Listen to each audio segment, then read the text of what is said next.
Welcome welcome all to the Snail 4x4 podcast. If you like going off-roading in Toyotas, wrenching on Toyotas, camping in Toyotas, and maybe even poking a little bit of fun at Toyotas, and of course hearing about how awesome gift buying is in Toyotas, then this is the podcast for you. That's right, ladies and germs. My name is Tyler, and joining me for another episode of the Snail 4x4 podcast is the one and only J Daddy. Oh man, J Daddy, how are you? I want somebody. I'm fine, thank you. I want somebody that has an immense amount of time on their hand to start listening to the intro of every single one of our podcasts and write down a list of every nickname that I have from Tyler. There really is probably around 20 of them. They just get reused a lot. Yeah. This is a brand new one, though. Thanks from our guest today. Yeah, our guest today came up with this one, so it's going to stick for a while, I think. Wonderful. Perfect. So, we have a fun episode today all about different ideas for gifts for the loved ones in your life or for yourself. Mainly it's for me. Yeah. Well, it's the holiday gift guide, right? This is the one that you want your significant other to listen to. If you have things on this list or to give them ideas for things to get you, maybe we'll spark an interest that you can then suggest over to them for them to buy for you. It's an annual thing. I think we're probably on our fourth or fifth year of doing this. Yeah, I guess so. I think fifth because we did one with the High Sierra boys. Okay. Before Jeff left. Yeah. So there's one on High Sierra 4x4. I'll have to find that. So and I have at least one or two of them on YouTube. Oh, nice. Yeah. So there's 7 of these out there or something along those lines, which is pretty gnarly, but it's always a fun time. It's always a fun thing to do. As Tyler put it, we really do enjoy spending your guys' money. Yes, we do.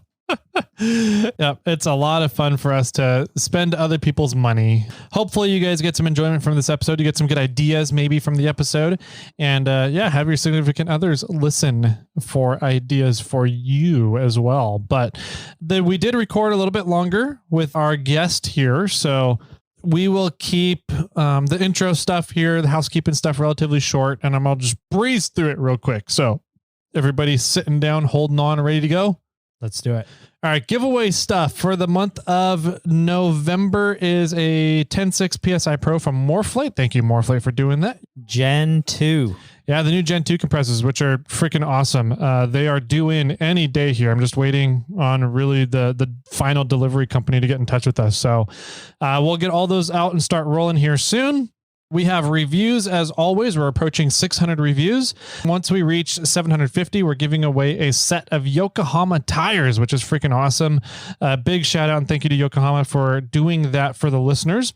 Once we reach 600, 650, and 700, we're doing a swag pack for everybody that has left a review. So how you get entered for those is simply just go over to iTunes or Apple Podcasts and leave a review for Snail Trail 4x4. Offroad Podcast is the full name of it. That you'll find it on Apple Podcast. Leave us a review there.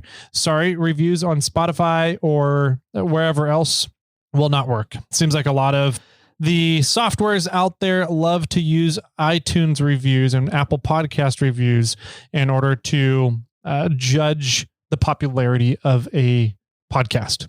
So that's what we wanted on. That's so that we can get served to more people's ear holes when they search off-road podcasts. So go over and do that, and you will get entered for some swag packs and some Yokohama tires. Sounds good. Let's see. What else is there? I don't think there's that much else. Okie doke. Perfect. Then, I guess without further ado, let's get right on over to the holiday gift guide, where some fun ideas came up. We went on a couple fun side tangents, and we caught Benji. We did. And, yeah. We caught him after he had literally was like, "That's not true, guys." Yeah. And then he straight up said it was. Benji, you're amazing. Oh, man. So, all right, everybody grab your favorite drinks, grab your favorite proof syrup. That pumpkin one is pretty damn good. Will said it himself. And we'll be right on back. Grab some notes and a pen or paper and pen to take some notes with. All the items that we do discuss will be down in the show notes. Perfect. So people can find them and send a link to their significant others. Exactly. Sweet. Are you looking for superior suspension for your Toyota off-road vehicle? At 4Wheel Underground, we take every effort to engineer tight tolerances and proper material thicknesses in order to achieve a durable suspension with bitchin' fitment. Check out our quality kits with USA manufacturing at 4wheelunderground.com.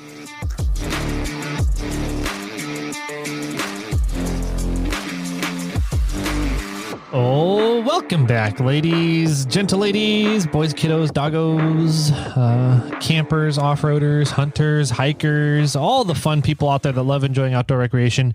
We have another gentleman here who loves to outdoor recreate, who's been on the show before, professional podcaster extraordinaire, Benji from Budget Overland. How you doing, buddy? I am fantastic, fellas. Thanks for having me back on. That means we did something right the last time. Yeah, maybe, right. Not unless you're just down at the bottom of the barrel. Well, actually, we asked like 15 other people to do this episode, and they all said no. So we're like, oh, we'll call Benji. Sure. He's a yes guy. He always says yes. You weren't supposed to tell him that. Sorry. We'll edit that I'm out. used to Nobody will it. know. Yeah. Oh, man. And of course, we have Jimmy here as well today. How you doing, bud? I'm good.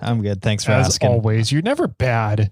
So Well, I can't have a bad day when I'm just sitting down and recording with friends, you know? right. Goofing off. Yes. That's a cool hat there you got, man. Where'd you get that at, Benji? Toyota dealership. This one came out. I've got like probably 10 different Toyota hats they always come out with. And I think this one was their 2021 hat because they'll come out with them seasonally and throw them out there. So Wow. Yeah, it's a you sweet always got to little... be checking the store. Yep. Yeah. You make your annual trip to the dealer and get your hat. You were wearing a TRD one on some podcast or some promotion thing you did, and the majority of the comments on Instagram were like, "Where'd you get that hat? I want that hat." Right, There wasn't right. anything involved with your podcast. They were just Anything, commenting on the hat. Yeah. That's funny. Well, nice, man. Happy Thanksgiving to you. I know that's coming up here less than a week away, or I guess a week from when we're recording, but less than a week when this airs. Any fun plans for the holiday here? No, not necessarily. Well, actually, I take that back. We're going on a Friendsgiving trip this weekend. Oh, cool. We're going to meet up down in Arkansas with some other guys that they've got some YouTube channels and stuff, but it's more or less just getting together. We're going to set up camp somewhere. We have no idea where. We're just going to show up, set up a huge table and have a feast. Baker Overland's kind of putting this thing on. So he's going to deep fry a turkey in the middle of the woods somewhere. Nice. So that's going to be cool. But as far as Thanksgiving Day, we really don't do a whole lot. We're just going to go to my wife's side of the family. We always go to her grandparents for a couple hours, and then that's it.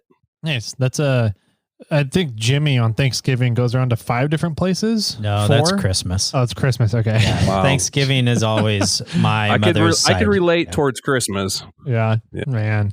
Christmas, that changes. But for Thanksgiving, we're just like, it Nice. is what it is. Yeah. Christmas is a My bigger family, my side of the family only has one major celebration, and it's Thanksgiving. And we do like more of an what do they call it? A Thanksmas. Oh, okay. Yeah. So we do nice. Christmas presents and Thanksgiving at the same time for the most part. And then when for Christmas, it's like everybody is having a get together and everybody wants to see the kiddos and so it's chaos. Yeah. Nice. Well, cool, man. We invited you over here on this episode to do our annual gift guide. So this is kind of always a fun episode where Jimmy and I love doing it because we get to help people spend money and give them ideas on how to spend money, right? It's one of our favorite pastimes is spending other people's money. So the way that we kind of normally do this, I think Jimmy's explained it to you, but we like to do an under 20, right? I did under 25. Okay, 25, 20. But actually my items are under 20, so that works for me. Perfect. Either way. So under 20, under 50, under 100, over 100, and then unlimited.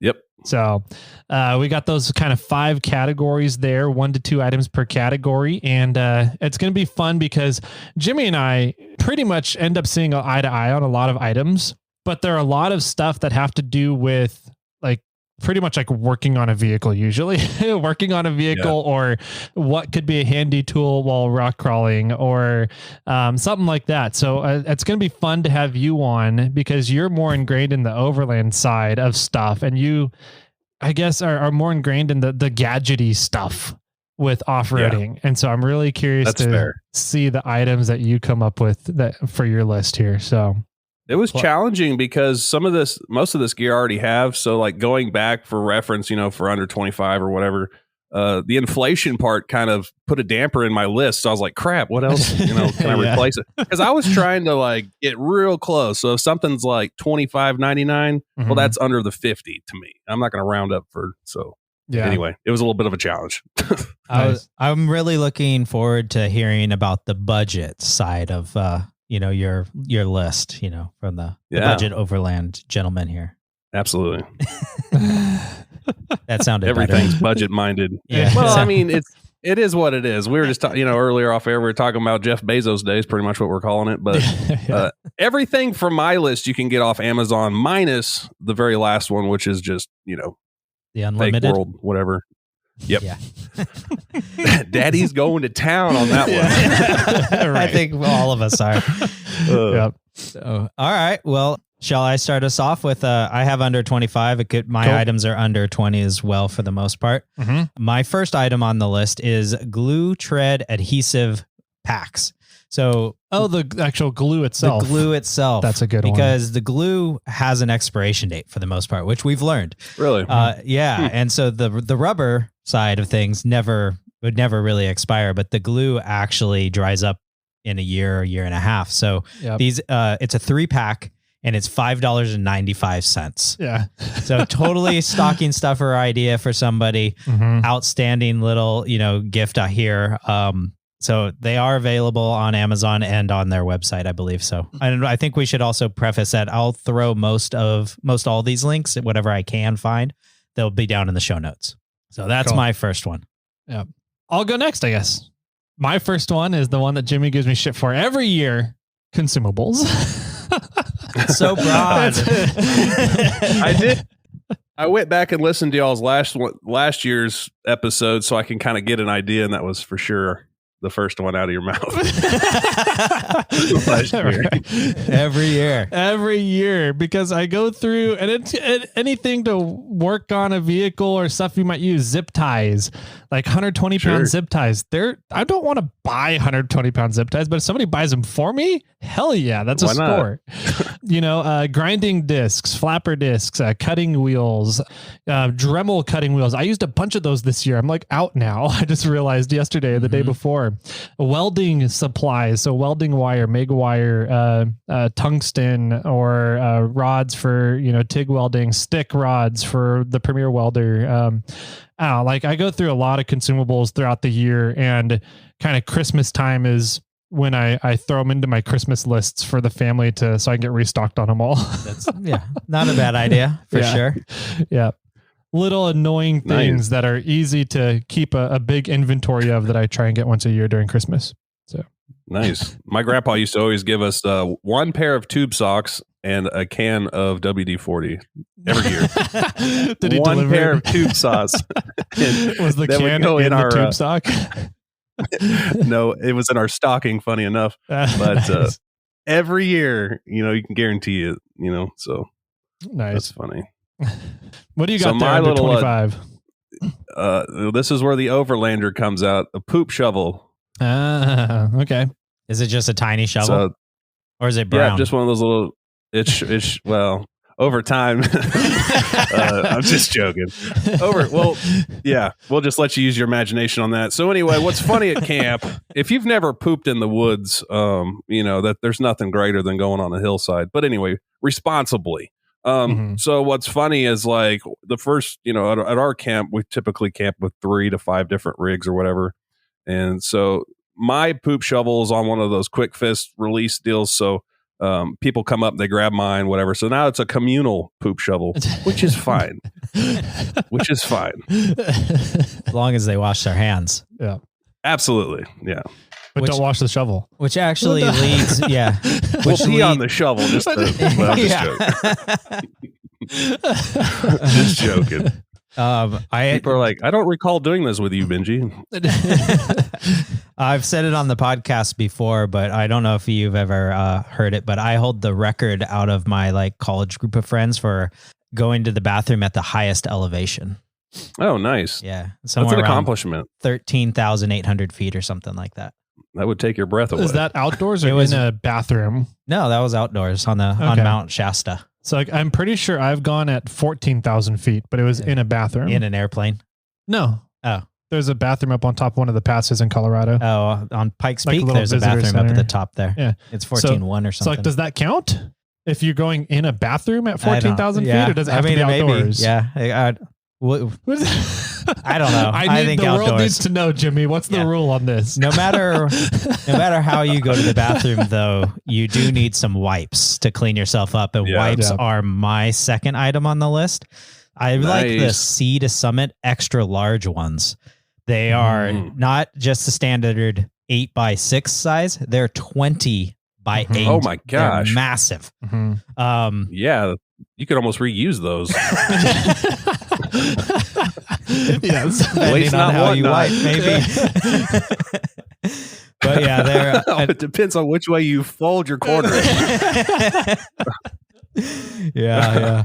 An 8-pack is $14, but they're massive and they're really good. Actually, that was a suggestion from the assistant because she actually liked them for doing her waterless baths, horror baths. She calls them.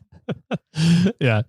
That's actually a good one. I get a pack of, I think it's 100 of them, the big ones. Yeah. And they're about 14 by 14, 16 by 16, something like that. And they're for at Home Depot, and they're like $11.99 for a pack. Oh, wow. But they're designed for like grease and oil. Oh. So they're amazing for cleaning up after you've worked on a vehicle on a trail or been laying in the dirt or moved, stacked a bunch of rocks for people or something. Your hands are just filthy. I use them for that all the time. I don't think they're like ingestion safe. Yeah. You wouldn't wipe your baby with it. I won't wipe the baby with it, but I clean off all my pots and pans with them. Yeah. So, just give them a rinse. Yeah. I'm like, it cooks next time, so it'll cook off anything that's bad for you, right? I'm not eating off of your pots and pans ever again. Perfect. Thank you. Yeah, noted. Next on my list is a USB-C headlamp. USB-C rechargeable headlamp. I end up having at least one or two of these in every single vehicle that I own. And since I got the 350, I realized I need to buy another set because I'm moving them back and forth between like the Bronco and the 350 now, which was in the 150. I follow you, but so you didn't have one in the Bronco or one in the 350. So you've taken the one out of the 150. Yes, and it now floats between. Yeah. Okay, so you need another one. So I need another two. What about the one that was in the 150? That goes to the Bronco. So I'm so confused. Okay, don't worry about it. Anyways, USB-C headlamps. They're awesome. They're like $15 on Amazon. There's ones that are motion censored, which I found has its uses at nighttime when your hands are full and you need to turn a light on. You can just put on motion sensor. The problem though is I didn't realize it had a motion sensor when I bought it. And I would turn it on and then I would turn it off unexpectedly because something moved in front of my head, or like bugs would come around. It would measure one of the bugs moving as the motion sensor and it would shut off the headlamp while I'm trying to use it. And I'm like, why is this thing broken? And then I realized it was a motion sensor.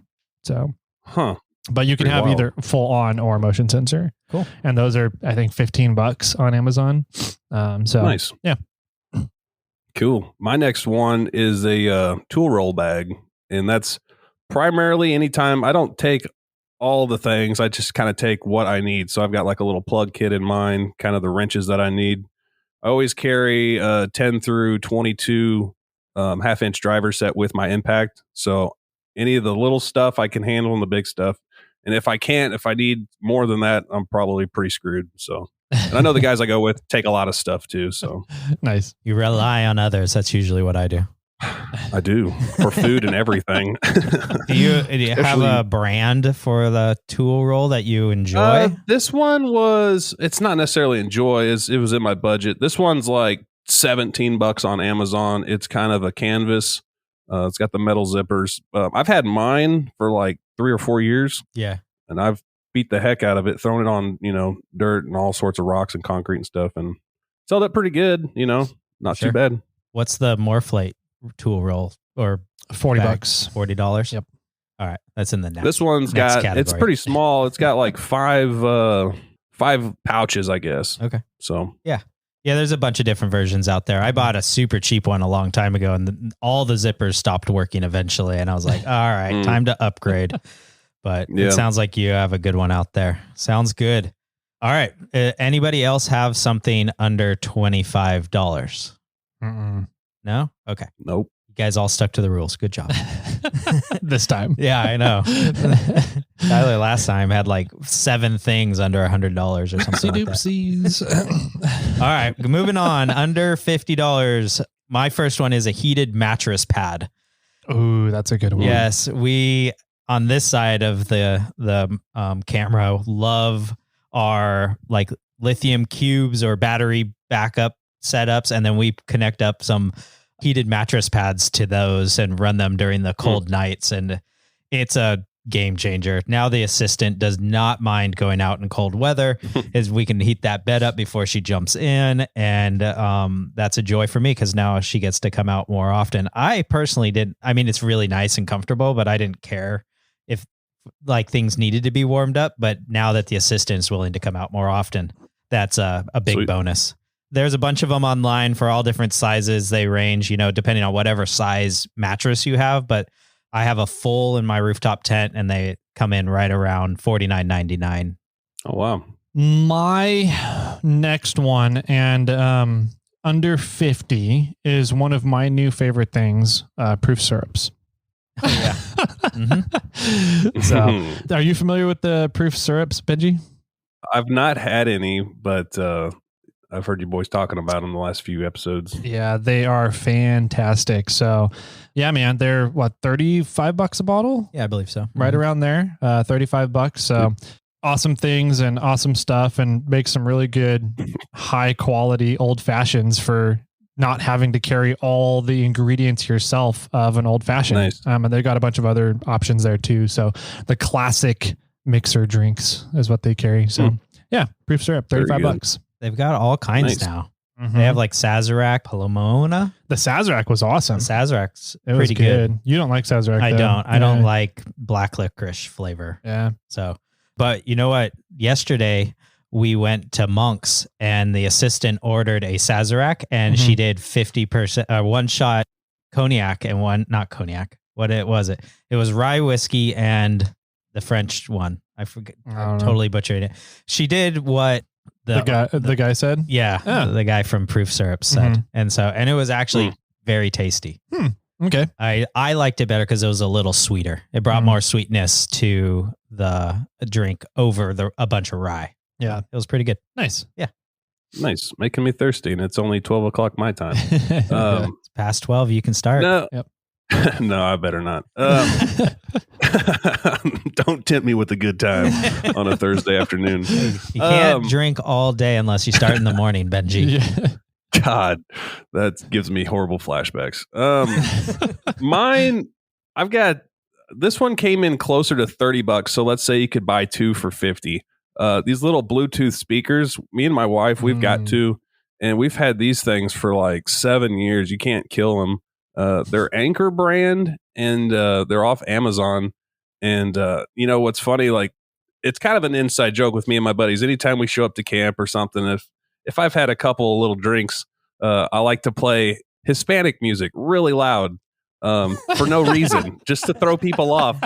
So, like, imagine you're at a like Mexican restaurant and the music they play there. That's what I do, but I just crank it up as loud as I can. And they're like, "What the heck are you playing?" But that's my thing. And I always like music. So, like, even if we're at a campfire and we're all talking, I'll at least turn it down, have some nice jams in the background. So yeah, I like something like that's pretty nice to have.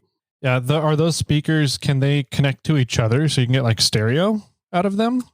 I think you can. I'm not sure. I've never done that. I think you could even like pair at the same time, maybe. I'm not sure. But They put out, we carry 2 just for backup, if we can't charge it or something. Okay. So, we could charge one during the day and we guarantee we'll have one already charged. So Nice. I guess that's why we have 2. I'm not sure why. Maybe we lost one time. Yeah. Or you thought you did. Yeah. The next one on my list is Shady Rays, the sunglasses that Tyler and I both have now. Yeah. They come in at $54, but right now they're doing a 30% off. So they are under $50. The benefit of these sunglasses is they pretty much offer free replacements, though I think Tyler just looked into it. It's $15 shipping. Yeah. So I don't know how free that is anymore. It used to be cheaper than that, though you can replace it, I think 2 times. You get 3 total units. So you get your first one, then you have 2 replacements. Yeah. So you get 1 pair of sunglasses for roughly $50, and then you can get another replacement pair for more or less $15 after that. And for no questions asked, you just I need another pair, and you fill out their little form and they send you out another pair. Do you have to send the old ones back? I'm assuming not. No. So why don't you just pay the $15 and say, hey, just go ahead and send me both my pairs, to save on shipping? Yeah. That's a good question. Probably wouldn't work. Or give them $30 and just give me all 3 of my sunglasses now. Just nip them in the bud. Yeah. Yeah, exactly. That's fun. I was wearing mine around the other day, and I got a big old scratch down the front of it that just goes right in front of where my eye is. And I'm like, oh, yeah, I need another pair. Yeah. And I threw that one into another rig that I drive occasionally. Now I pretty much have a different pair of sunglasses in every rig because nice. I can get these sunglasses. So yeah, they're normally $54, but if you even if you just wait on their website for a hot second, it'll flash up with a discount code for you. So good deal to get some decent sunglasses. Sweet. My next one is a little niche. So I have 2, one that's for universal and one that's for kind of niche, right? Okay. So you're breaking the rules on this one? I'm breaking the rules. Oh, Tyler. I'm going rogue. So my niche one is trailer TPMS sensors. Oh yeah. Yeah. They're you can find them under $25 on Amazon, but I found that the one so far I've had 2 different sets. The first one I got was literally $15 or $17, something like that. And it only lasted a few months. And now I'm on to a second set and it seems to be lasting a lot better. It has a lot better connectivity with the sensors back at the trailer. And that one, it was $35 to $40, somewhere around there. So a little nicer quality, but it's TPMS sensors for a trailer. If anybody out there is towing a trailer, whether it's a camping trailer, a vehicle towing trailer, whatever it is, being able to know the temperature and pressure of your trailer tires while you're driving lets you know 90% of what can go wrong with a trailer while you're towing. So yeah, that's cool. Those things are awesome. I never knew that those existed. Yeah, they're really cool. They just screw right onto the valve stem. So you don't have to debeat or do anything. You just screw them onto the valve stem. It can sense the pressure and everything from there. It's really neat. And they don't have to be used for trailers, right? Yeah. If you have an older vehicle that doesn't have TPMS sensing devices available into that vehicle, you can use it for that. Yep. Yeah. Very cool. So that's my niche I'll one. Look into those. Yeah. And my universal one is coffee tea bags. Oh. Okay. So I ran across the coffee tea bags out at Overland Expo, PNW. I don't remember these when we were there. Okay. It's literally, it's a tea bag, but it has coffee in it instead of tea. Okay. Yeah. And so you just put it into your cup and then pour hot water in there and let it seep. Sure. And then you have coffee. And they're, I think, a pack of 24 tea bags, whatever it is. It was around $30. So nice. Something like that. Are they reusable, or do you just not want to deal with that? And you can use them twice. I wouldn't let it dry out and try and reuse them, but yeah, you can probably make 2 cups out of them, and it just gets thinner and thinner coffee as you make them as you reuse them. It's not open. You can't open it and put new coffee in. Correct. Yeah, it's just a preset. It's a preset pouch like a tea bag. So you open up the carrying bag and take the pouch out, throw it in a cup, and pour water in there. Nice. And you just let it sleep for a few minutes. Yeah. So. Very cool. This one's going to come out of left field for you because you're going to scratch your heads. But this one's a trapper hat. Yeah. Yeah. What? What is that? We're scratching our heads over it's here. like those, folks, I'm from Missouri, so whatever Missouri? that means. So it's Missouri. It's those goofy fur hats people put on. They go down, they cover up your ears. Okay. And then for me, like, cause I like winter camping a lot, and, for us, it can get down in the teens, sometimes down to 0, but pretty much our whole winter is the teens and the nights, and then during the days, like in the 40s. So I always wear that, especially when I'm camping in my tent, because I'll just snap the little chin thing together, the ear covers things, and I'll sleep all night. It helps really keep your body temperature warm. So as stupid as it is, I've been using it for years. I love it. That's my staple around camp. People make fun of me, but I stay warm. Those are actually awesome. I had one when I was in high school. I don't remember when it was. That makes a lot of Right? sense. Yeah. Actually. It explains a lot that I loved wearing. But what I would do is I would pull the flaps up so that it was kind of like hanging off away from the head when I got too hot. But those things are warm. That would be that's actually a great idea. I never thought about bringing that back for winter camping and keeping your head warm at night. Actually, I was thinking the exact same. Normally I wear a beanie, right? Yeah. But that's a level up for sure. Oh, level up, man. Yeah. Nice. Right. And you have another one over there, Benji, or are you done? I don't. Okay. Tyler, you got 5 more? Done. Are you I'm sure? done on that one. All right. All right, moving into under $100 now, under $100. The first one on my list is a small camping table, something that you can pack up really tight, easy to pack up and put away. Those kinds that kind of roll up are really nice. There's a wide variety of these out there. They range from like $50 to $100. I like the Camp King one. It just has some pouches underneath. It allows you to store things once you set up camp. It just giving you that way you can have more or less a clean table, or always have chips and salsa on it, which I enjoy. That one runs right around $99, but it's nice to have another surface out there besides a Snail armor tailgate panel, right? To have another flat surface out there to prep with, or move it close to the campfire and put drinks on it when you're sitting around. It's just nice to have another easy movable table. Yeah, I agree. That one is nice, having your little camp table around. It gets used all the time. It really does. Yeah. Yeah. My next one for under 100 is the clock, the inclinometer clock from Solve Function from Lee Lim. Okay. I just got one. Oh, you did too? Yep. Oh man, they're amazing. I haven't installed mine yet. I have a new fan switch coming in so that I rip up my dash once and put it all in, but I've installed it in my dad's truck, and it's such a nice friggin' thing. So if you have a 2nd gen 4Runner, I think it fits in 1st gens, anything that uses that square clock from the early gen Toyotas, I think 3rd gen 4Runners use it as well. 1st gen Tacomas, it fits right in that space, and Lee makes a little bezel for all the different fitments. So cool. It's $100, I think, from Lee with everything to install it, and then you can sell your clock for $200, so you make a profit on it. So yeah. So I had a 1st gen or a 2nd gen 4Runner, but like it seems like with the 3rd gens also, like once the colder temperatures or whatever, it messes with the solder or something. So it's like a lot of, it's not as bad as the 2nd gens, but like it's a thing. People always talk about, oh, my clock decided to work today. But I've got one I've already pulled from a parts rig just because I know the rarity. I've never had an issue with the clock in my buggy. It's got 320,000 miles on it. Yeah, I've never had an issue with my clock either, but this one that Lee has is a inclinometer, GPS speed, clock. That's crazy. So it'll tell you what the inclinometer pitch and roll. It'll tell you your GPS location as well.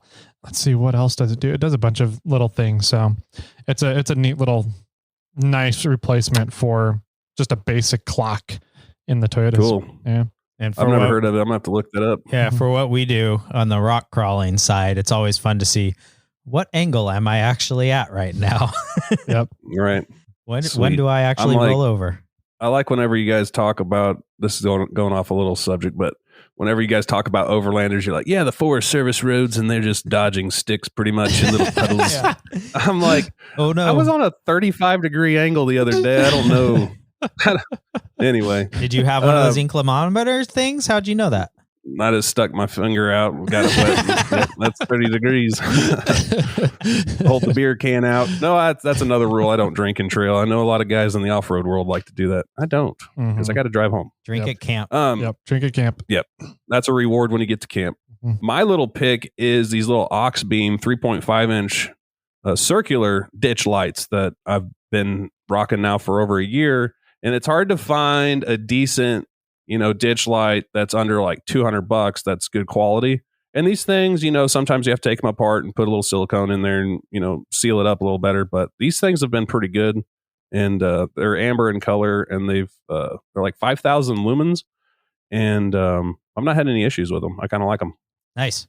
I'm very mixed. I have very mixed feelings about ditch lights because I don't like the fact that they block some of your view. Right. Oh, mine are out of my sight. I forget what brand I have, but some mount on like the A pillars. Mine's on the hood mounts. So I forget what brand it is, but they're a lower profile. Oh. And they don't look stupid on, like, sometimes you'll see them, they're real big and they're running like the 4-inch squares and all that stuff.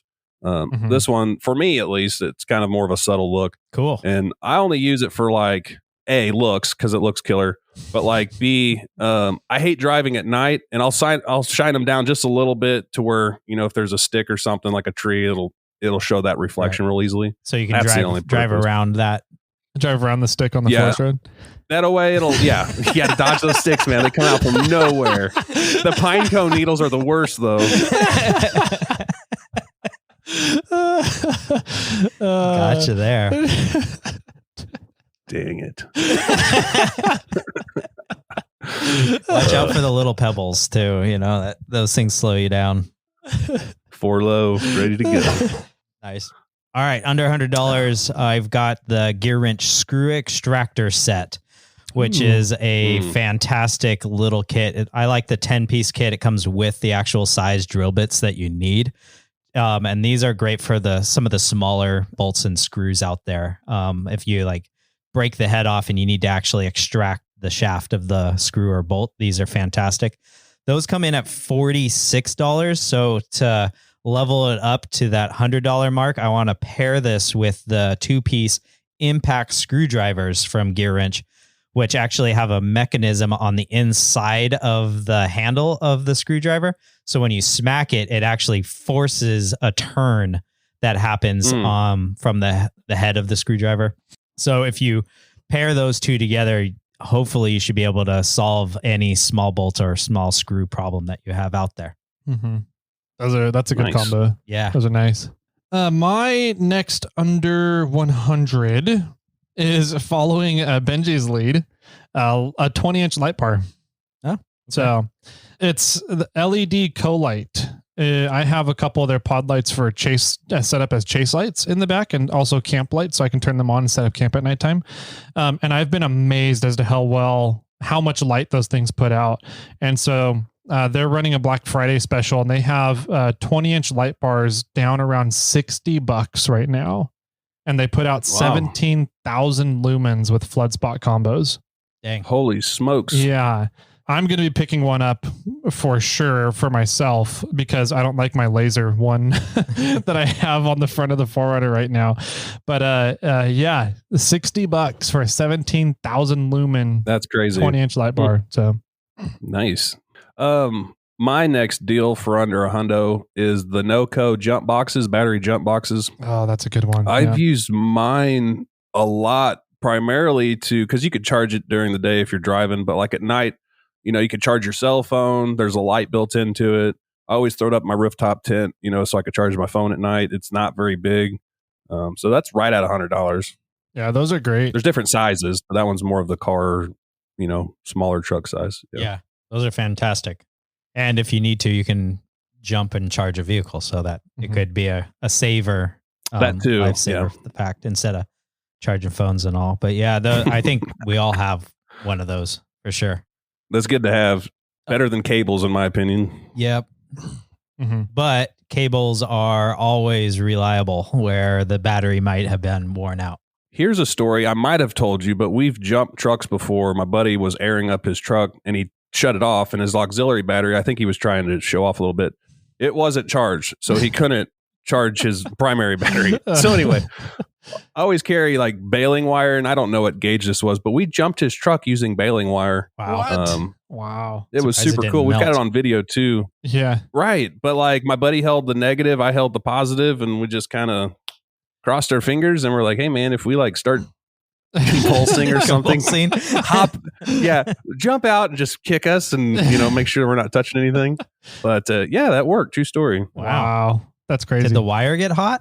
I don't know. I mean, I'm sure it just took one touch, like one hit, it went. Oh, okay. It's not like we had to try it over and over. So we were holding it. I don't know. Whatever the gauge of baling wire. Yeah, not very long. Got it. I was like, so you did start convulsing. That's why you didn't remember. But yeah. And I've got rods in my back too. So I was a little scared. I was a little on edge. Oh, dang. So, well, are they titanium? We survived. I don't know. Oh, okay. I have no idea. I just let them do whatever to me. Sometimes that's a smart move. Yeah. $1 million. Oh, you've got a medical degree? Here you go. Yeah. Anyway, whatever. Any other under 100 items? Looking at you, Tyler. Yes. Yeah. Oh, I'm not the only one that Tyler broke can go rules. first if he's got one. Okay. So that was a trap also. My last under 100 is the trunk. I forget what it's called. The trunk from Step 22. Step 22, they make gear bags. Okay. And they have it's called the trunk bag. I forget the exact name of it. It's something trunk. And it's awesome. I have 5 of them, I think, for all my recovery gear, spare parts, tools, welding gear, all that stuff is in those bags. And it makes them awesome because they have a grab handle on every side of the bag, all 6 sides of the bag. Oh, that's cool. So you can just throw them and stack them in the back of your rig. And then you need one out, you just grab it by the grab handle, pull it out from underneath the bottom of all the others. They've been fantastic. I'm moving over all my storage in the rig to those trunk bags right now. So nice. And they're, I think, $85 or $90 per bag. So Benji's taking notes over here. My third one is a Coleman oven. You guys ever baked at camp before? I have, but using a Dutch oven, not one of the Coleman ovens. I've been eyeballing them. They're just fun. There's nothing really spectacular about them other than they're kind of fun. You can go down the freezer, the frozen food aisle and grab some food and like a pizza or something, like a smaller pizza, and you can cook it in there. Chicken nuggets, whatever you want. So nice. Dino bites. Dino bites. There's been a recall on those, by the way, boys. Check your freezer. Crazy. Thanks, Dyson. Have you ever used one of those 12-volt camp ovens? It's more almost like an air fryer than it is an oven, I think. But yeah, there's little 12-volt ovens. Lee uses it. Lee uses one. Well, yeah, he uses it's like a warmer. Right. His is like a warmer. So there's an actual ones that are actual ovens, 12-volt ovens, and it's like a toaster oven. Okay. That you would have on your counter, right? What's the difference from what Benji's talking about? That's what I'm trying. I think is this the heating element is a 12-volt heating element rather than a propane Coleman. Right. Mine, you just sit on a stove or something. But that's funny because this last weekend we went camping and my buddy had one of those electric griddles. And it was drawing like 1,300 watts, like for 40 minutes straight. And it took I don't know what the power station he had. And it took it from like 80% down to like 10% in no time. I'm like, holy smokes. Yeah, I use those in my camping trailer, but I have 300 amp hours of lithium batteries hooked up to it as well. So I have a dual burner, electric burner griddle thing in there. And they pull with both of them on. It's about 1,800 watts. Crazy. Yeah. We got our breakfast. So that's all that mattered. There you go. Yep. All right, Tyler, you got another one under 100? I do. What? No, I'm just kidding. I don't. Oh my God. I was going to say, me too. Just kidding. Do you? No. Benji? No. I mean, I could. That's a pretty sweet spot, though. I mean, $100 unless you can get those HardKorr rock light or those little lights. You guys seen those? HardKorr lights. HardKorr lighting. HardKorr. Yeah. Yeah. The 4-packs. You got different settings on it. I love those because on Amber, I always leave those out on my stuff. So as I got to take a couple bathroom breaks in the middle of the night, I always just leave those things illuminated, and you get I think 9 or 10 hours out of them on amber. So they're rock lights. What are they? What do you mean? HardKorr lights. My bad. HardKorr lights. Yeah. So they're like magnetic. They're the USB-C chargeable. Oh.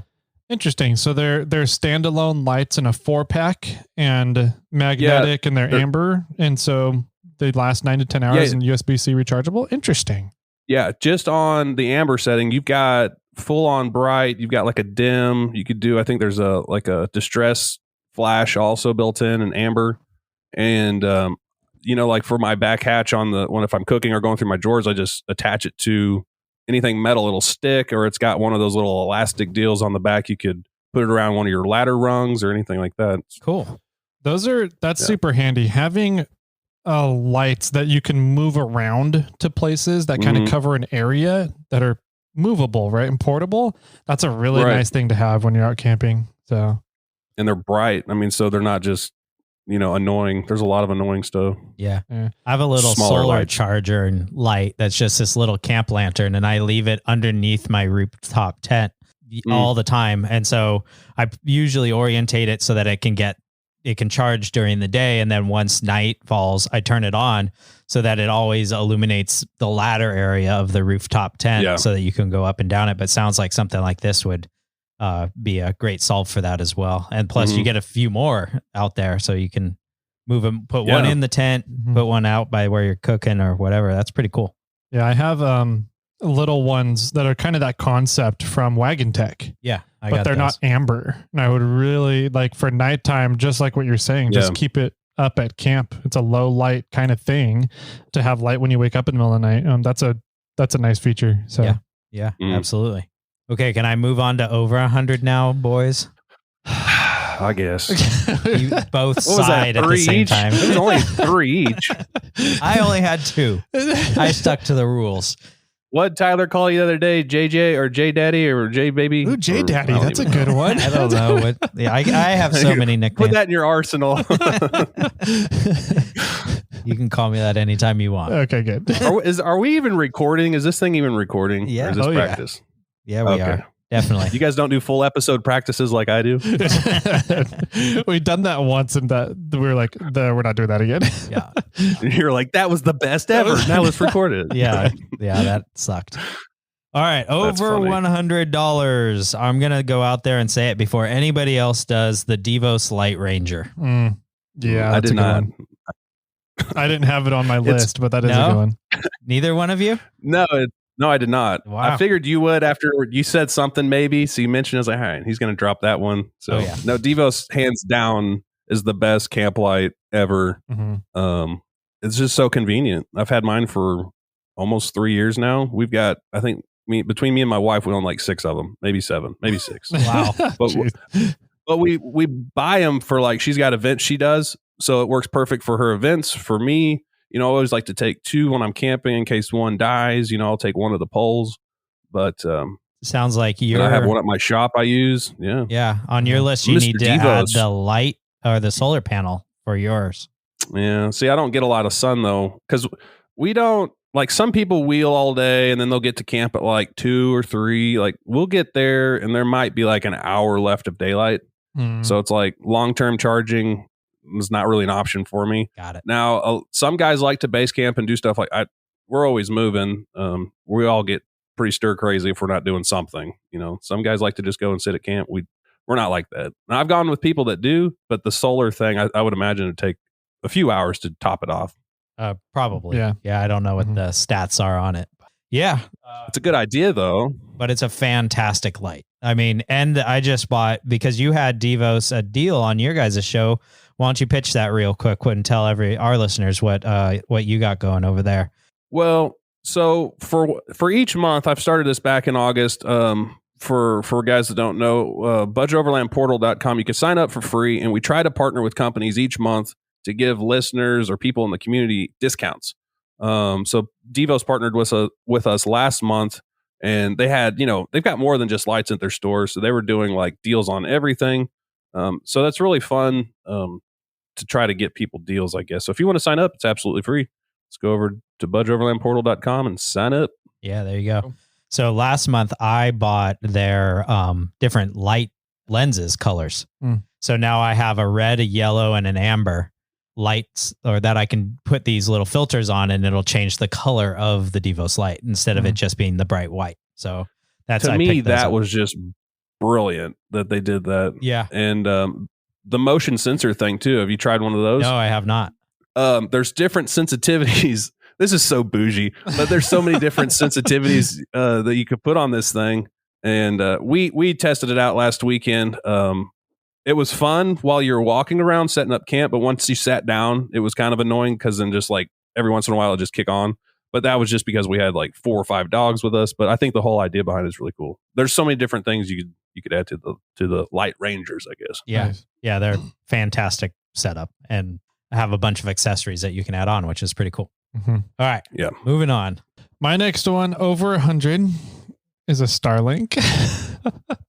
It's over 100. It's over 100. That's over 100. So that's funny. Yeah. Just being able to, our whole goal of getting out in the outdoors and for vehicular recreation, a lot of outdoor recreationalists, is to get away from society, right? And so my number one rule is do it, go get away from society, but have a way to get back in contact with society if shit happens, right? And so it's your safety line. And the nice thing about a Starlink is not only do you have access to make a phone call or text people once it's up and running, but you can look up repair diagnostics for a vehicle while you're out there. So say you're out there and you're like, shit, my engine's throwing this code. What the hell does that code mean? You can pull it up and figure out, oh, I just have this fuse is probably out here on this circuit. So then you can go look at that fuse and be like, oh yeah, it's out. Or, oh, this circuit's misbehaving. We can look at the relay and start troubleshooting those circuits kind of thing. So repair diagnostics with the Starlink was something that I hadn't anticipated that I had to use it for recently this year. So it was really nice. So you just have the whole world of any kind of information you could ever need, any kind of communication you could ever want. Shit, you can do a video call with one of your buddies who might be a mechanic and be like, here's what's going on, and show them your engine bay and show them stuff, and they can help you walk you through that way. So a lot of different possibilities for it. It's a great, in my opinion, the ultimate safety net right now. So I wish this is how Christmas lists actually worked. You would say items over $100 or items over $20. Right. Well, I could sure use a new vacation home there in Maine. Yeah. Oh gosh. Well, I guess mine's not quite up there, but a little over $100. We'll just go with that. Is the diesel heaters. Those things are freaking awesome. Oh yeah. What BTUs do you have? Thousands of BTUs. All the BTUs. Don't they rate them in like at BTUs? How do they rate them? Kilohertz or kilowatts is the power. I don't know on the BTU thing. Let me pull this up real quick. For like a rooftop tent, it'll burn you out of there. That's why I like it. Like for whenever we go camping, when it's in the teens and stuff. If it's sleeting or snowing, it'll keep your tent nice and dry. I typically run mine about an hour before I go to bed. Sometimes I'll leave it running all night if it's really cold and then just crack open some windows for that cross breeze. But it is so stinking warm in there. It's comfortable, don't get me wrong, but I have no idea if the BTU ratings, I'm on Amazon right now. I don't see anything that's saying that. Well, how do they rate them? Because I was looking at them a long time ago and I found one. Like a 2 kilowatt, a 5 kilowatt, and an 8 kilowatt, which I think that's how they measure it. That's what it is. But it's not measuring heat. That's just. But anyway, these are the Chinese diesel heaters, by the way. And the cool thing about that is you could join. There's a couple Facebook groups designated for the Chinese diesel heaters, and that's what it's called, Chinese diesel heater owners or something. So if you get a code or something, you need questions, you could post pictures, and people up there are really helpful on that. So that nice. You could get one already like built together for like $130. They're not bad. Yeah.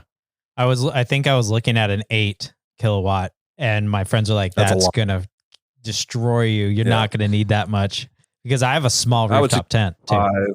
Yeah, I would suggest a 5. And if you are running it, like, because I'll port mine through the window and I'll put it the duct work as high as it can, and then I'll unzip the zipper, adjacent from that, so that wind will just suck some of that heat out, because it's so much heat, like it's unbearable. How do those? Anyway. I have questions about those, because I'm super skeptical on them, because I think of them working like a buddy heater, and I hate buddy heaters. No, they're dry heat. They're not like a condensation heat. So like propane's like a wet heat, Does that make sense? So like this, it really takes out any kind of humidity or any kind of dampness there is. Interesting. I don't know. Doesn't the flame heat an area inside of the mechanism, and then a fan blows across that other container? Okay. I know it's safer than a buddy heater. Because I was a little skeptical whenever I first went, and this was 3 years ago. I've been running them, and I took like a carbon monoxide detector and all this stuff, and I put it in my tent and all this, because I was a little paranoid that I was going to sleep too well that night. And I had no issues, and there's tons of people talking about them now. It's like everyone and their brother's got one now. I remember a couple years ago when they were kind of new. Now they're just kind of snowballed. They're convenient. How much noise do they make? It's not that loud. So there's like a little pump in there.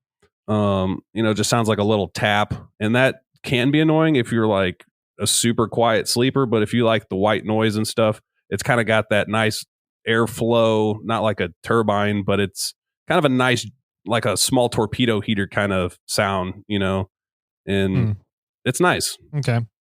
Yeah, I'm curious. I want to find somebody who has one, because I've been curious about him, but I'm still skeptical. Because to me, I'm like, then I've got to carry diesel with me. I've got to carry the extra heater. I've got to carry plumbing to get it up to whatever I'm trying to heat up. And I'm not sure I don't know how much noise it makes. So like, am I going to be bugging everybody else around me in camp? It's not, it's way quieter than like a generator, like the smallest generator. It's like way quieter than that. Okay. And like, as far as diesel fuel, not unless you're going to be at camp for like a week. It doesn't go, like I've got a 10-liter tank, and that'll last me like 4 to 5 nights, something crazy. And I used to run kerosene in there because it'd burn a little cleaner. But then like we were in the middle of nowhere, Arkansas last year. I was like, screw it, I need heat. So I just got some diesel somewhere, and I'd never really noticed a difference. Sometimes people complain about it shutting down and get like a diesel smell, but I've rarely ever come across that. Okay. Cool. You'll have to look into those more. I've been diesel heater curious. I've been as well. Yes. For a little while now. Yeah. Cool. Well, thanks for sharing your insight on that, Benji. That's pretty rad. My pleasure. Next item over $100 is a 10.6 PSI Pro. Oh, okay. Do you have that one on your list? I did have that one on my list. Oh, well, I'm sure you have another item on your list, so you can skip over that. I'll scratch that one out too. Okay. Wink, wink. Hey, I will tell you this though. Airing up and airing down in the middle of nowhere, Arkansas, has blown people's minds. Nice. Some of the locals that drive by, they're like, "What is that thing?" I was like, "It's an air compressor." Yeah. Well, why? What's it doing? I'm like, it's airing up all 4 tires. Wow. How does it do that? And I'm just like, God. So like, I really blow their minds when I say and I'll go into like full salesman mode. I'll, cliche. I'll be like, slaps the hood kind of mode. I'll be like, you set it to your designated PSI and you just forget about it and you walk away. Yeah. And they're just like, get out of town. But anyway. Well, and since you really enjoy cold weather camping, Benji, it's the recently I do. The PSI Pro is fantastic because you can literally set it out there, set it to that pressure, hit go, and then jump back into your truck where it's warm and stay warm until you hear the little compressor start compressing, and then you're like, okay, I got to get back out in the cold now, pack everything back up. But if you match that with the Morflate quad kit, those hoses never freeze, and so it should be able to get back together pretty quickly there. But I looked it up, and I do have a professional about this next to me, but that comes in at $325. Yeah, for the 10.6 PSI Pro. Yeah. Right. Mm-hmm. Yeah. There is the 5.6. There's a 5.6 PSI Pro that's $100 less. So it was a $235, I believe. So nice. Was that really on your list? It was, yeah. Okay. Sorry. I'm like, I don't know. I felt it was actually first on my list. I went with the Starlink first because I'm like, I don't want to. I don't know. It feels like so self. Yeah, advertising. I agree. I understand that. So you could. Why don't you say Snail armor? A Snail. I would like to get a Snail armor, Jimmy. Oh, I do owe you one. Yeah, when are you going to come out with one? When are you going to come out with one for the 3rd gen 4Runner? As soon as the 3rd gen 4Runner gets a tailgate. Yeah, right. I don't know what else to do on those.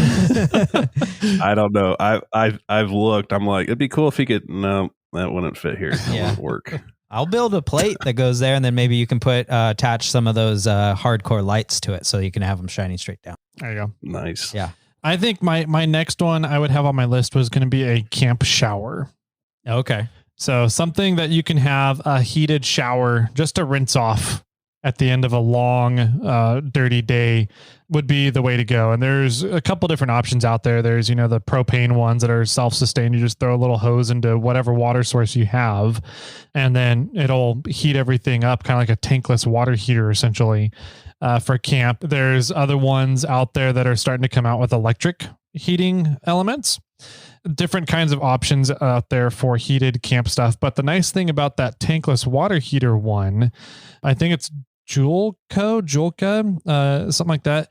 You can turn that into a hot tub heating thing as well. Okay. So if you bring a inflatable pool and fill that up from your water source, you can circulate the water in that little pool through the Julka, and you'll create a hot tub. Nice. So I think they're pushing those ads right now because I just saw that the other day. Some chick set up in a creek somewhere and just had this inflatable hot tub. I'm like, yeah, that makes total sense. Yeah, exactly. So that's my other one would be the heated camp shower. So nice. Mm-hmm. Okay, I'll go. My last one is no brand specific at all, but if you're going to go out wheeling, you need a winch. Yeah. So that would be mine. That would for me in our area, we always say you don't really need traction boards. They're kind of an accessory around here. Now that might be different for other folks somewhere else. Primarily people use them for a leveling block, to level out their tents. That's the only time I really see people. If you can get in a situation where you truly need those, you're going to have a winch anyway. Just pull yourself out. It takes no time. And also, if you're with friends and stuff, I've pulled plenty of people out just from following my friends. Yep. That's why they go first, though. Yeah. I think it was Northridge 4x4 had a sale on worn.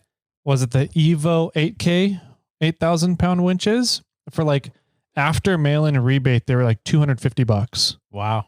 Oh, wow. It was crazy. And I was like, I think somebody fucked up their ordering and they had to run a big sale because they had a massive inventory of them. What is up with companies doing that lately? Is it to drive website traffic? Because what was Iron Man or somebody 4x4 the other day had an ad or something going and they refunded everybody their money. And they're like, oh, sorry. It's they screwed up. Oh, geez. It's I don't know who that was, but last year, another company did that and it was too good of a deal. Smitty Build, even I think it was for the rooftop tents were $399. Oh, geez, wow. They refunded a ton of people. Wow. Yeah, I don't know. That's people not doing their job, I guess. So, yeah. Yep. I just told left the digit out. I just told the story of the other day where somebody was selling something fairly basic, a $20 little thing, and sold thousands of them, right? But they knew. They didn't have thousands. They were it was on TV ads or something like that. Right. And they sold all these kinds and made a whole bunch of money, but they only had 100 of them. So they sent out the 100, then they refunded everybody their money, but it was something really provocative and nasty on the check that was the holding company. And so nobody wanted to go to the bank or whatever, a $20 return that made them look bad. So they got to keep all the money. Oh, no way. They supposedly they did that. They did that once and they got away with it. And the second time they tried it, they got busted. Oh, man. That's genius. No, and I thought I thought that you were going to say, yeah, they were drawing all this interest over a weekend or something stupid and then refunded them. Yeah. Yeah. So, okay. Any other $100 items?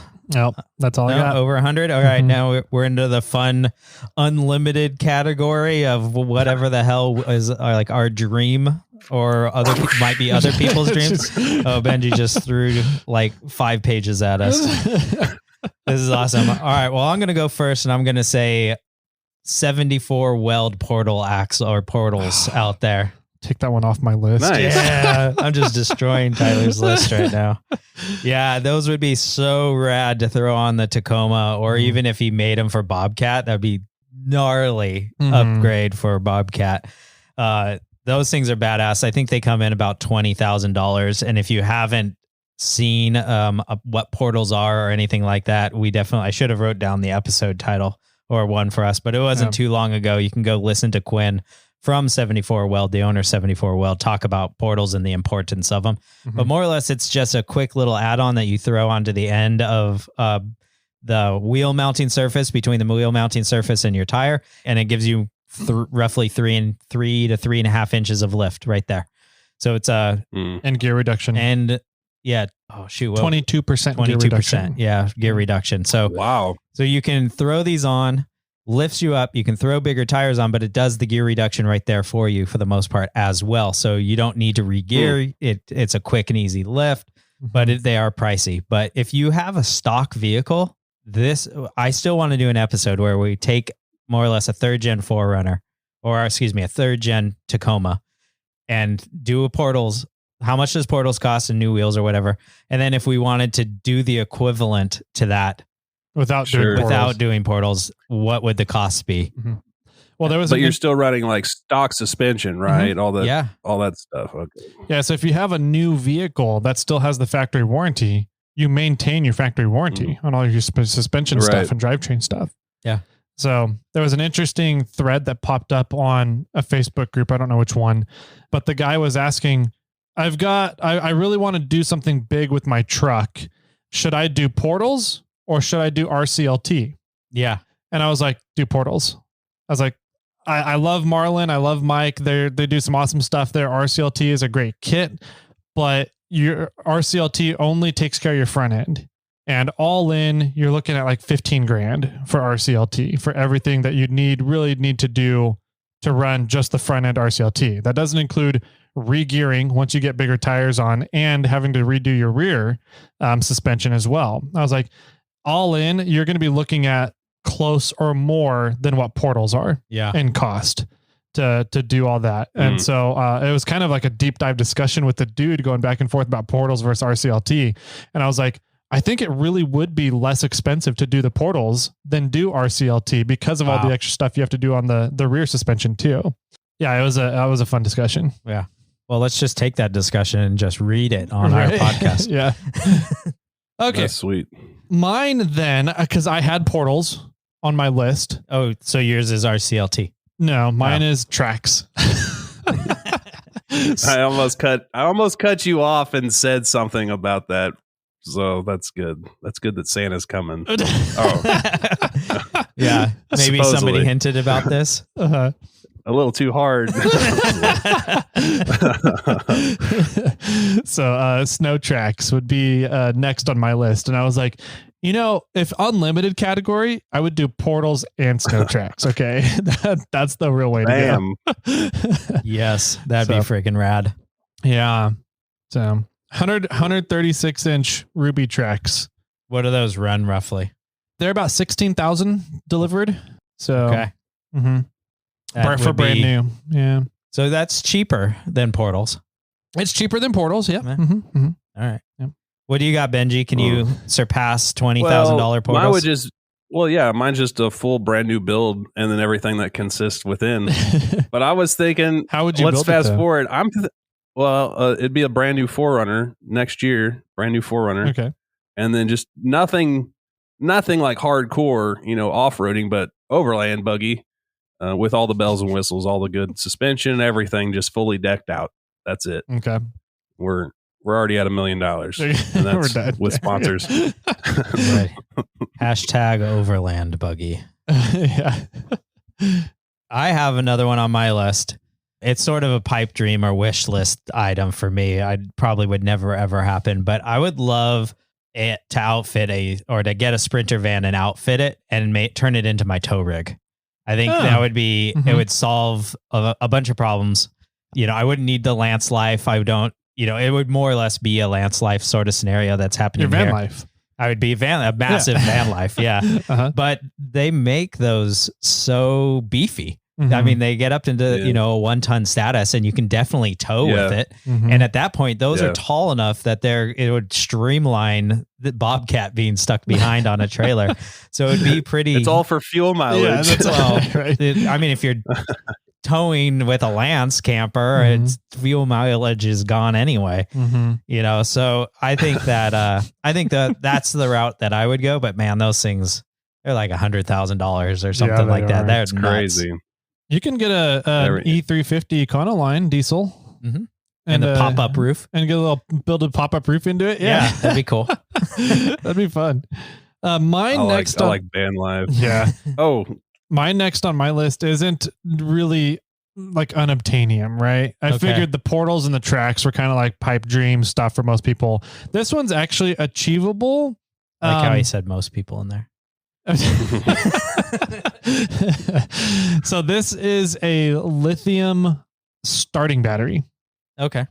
And so for your off-road vehicle, and the reason why I ended up getting one of these for the 4Runner because I didn't know what to do with my batteries. And so I started looking into it. One 100 amp hour lithium starting battery has the same amount of usable power as 4 Optima red tops. And it's half the weight of one red top. Wow. And it takes up the same space as one red top. Yeah. So it's a really awesome space saving, weight saving, and you get so much more usable power out of them all. You don't need a dual battery system anymore. And that's kind of the theory, my thought behind it. And I'm kind of, I take my battery jumper with me all the time, every single trip now, because I'm like, I only have one battery now. I don't have the option to then connect them manually and use a spare battery as a jump battery. But out at Barrett Lake, my last trip on Barrett Lake this year, we got in Friday afternoon, and I pretty much had the fridge hooked up to the vehicle, not the Jackery, the whole time. And the fridge was hooked up to the Jackery the whole time. I played music the whole time. I had lights on. I was recharging cell phones. I was recharging the camp light, the Devos, all weekend long. I didn't start the rig until Sunday mid-morning to leave, and it started right up, no issues. Wow. So I never took a measurement to see what it was at, like the voltage was at in the battery, but it didn't care about running all that stuff all weekend long without recharging it in any way, shape, or form. So, so far it's good. And now I kind of really want to start pushing it and seeing how much I can use it before you kill it. But so far it's been awesome. The only downside to the lithium starting battery is you don't really want to put them in engine bays. They don't handle heat very well. The one that I got handles cold. It has an internal heater on it. So winter camping, if it gets down below freezing, it'll still, I think it's good, and it'll be self-heating down to like -5 or -10 degrees Fahrenheit. It doesn't like heat, but this one can handle cold, and they're $1,200 for this one battery, which is, if you think about it, it's cheaper than 4 red tops. Yeah. So, honey, we need 4 new red top batteries, right? Or we could get one of these shiny battery. Yeah. So anyways, definitely kind of in the unlimited category, but it's something if people are like, you need and you require because you depend on having a good power source, because a lot of your emergency backup plan, your escape plans, whatever, your communications plan relies on 12-volt power. Maybe it's something worth investing into. So faux show. Well, mine, astronomical. This is the last one I've got for you. It's a new OEM starter for a 5EZE motor, a Toyota OEM starter. Boys, I'm having a hard time starting my truck whenever it's warm. Really? I'm having hot start issues. Yep. And I've traced it all the way back to my starter, which is Chinese. And yes, everyone says don't replace your OEM one, just rebuild it. And I was too stubborn to listen because it was caked in a bunch of grease and oil and stuff. So I went out and bought me a O'Reilly brand, had it on the rig for about 6 months. It crapped out, took it back, did the lifetime warranty thing. But I'm going to just get a Toyota battery, or not battery, a starter.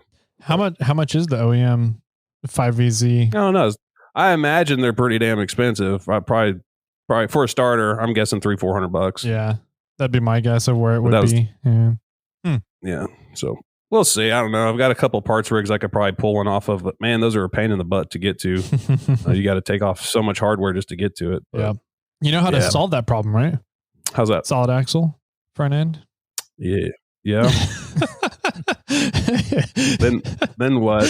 Portals. Then portals. And then Ruby tracks. Yeah. Then you could stand up under the vehicle to get your starter out. I would love that. Absolutely love that. Kidding? He's as tall as you are. If you were my height, you could stand under it. Yeah, there you go. It's a challenge. Well, you can stand under a vehicle if you're just on portals if you're Jimmy's height. So. Hey. Hey.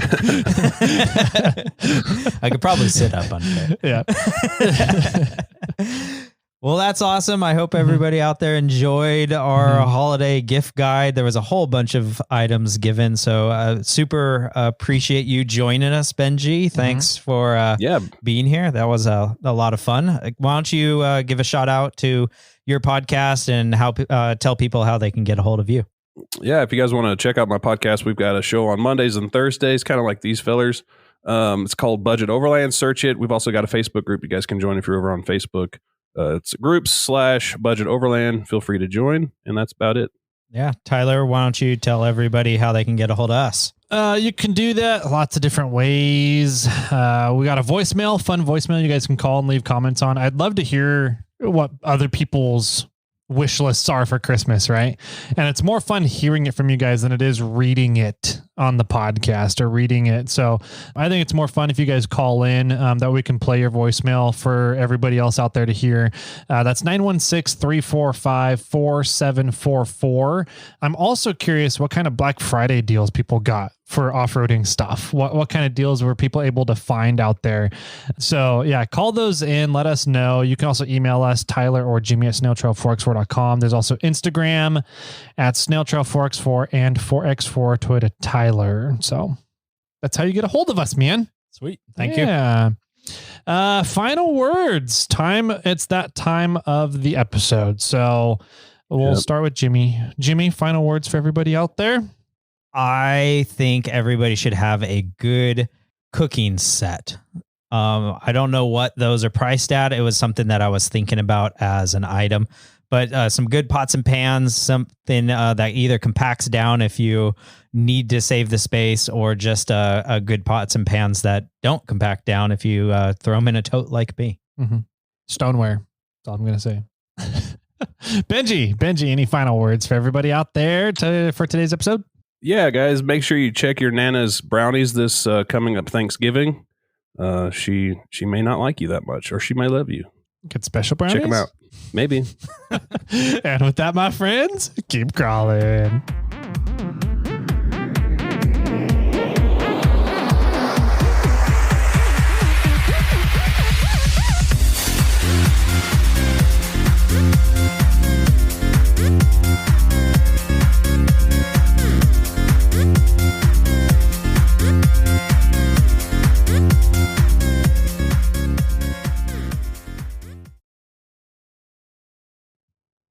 I got one for you. Joke time. When are turkeys the most grateful? When are they grateful? When are they the most grateful? I don't know. Why? When, Jimmy? The day after Thanksgiving. Okay, that's fair. I would be too if I was a turkey. Right? Yep. Why didn't the Pilgrims want to make the bread? I don't know. Why? Because it's a crummy job.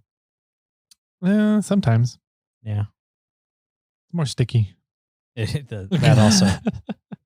How do little pumpkins cross the road? I don't know. How? With a crossing Gourd? Gourd. Thank you. Crossing gourd? Yeah. Okay. I was like, oh, I'm having a tough time saying this one. Yeah, that's a good one. What Thanksgiving treat is the most popular at the kids' table? Jello? Crayon berry. Oh. All right. That's enough, I think. Yes, it is. All right. Why should you never tell secrets in a cornfield?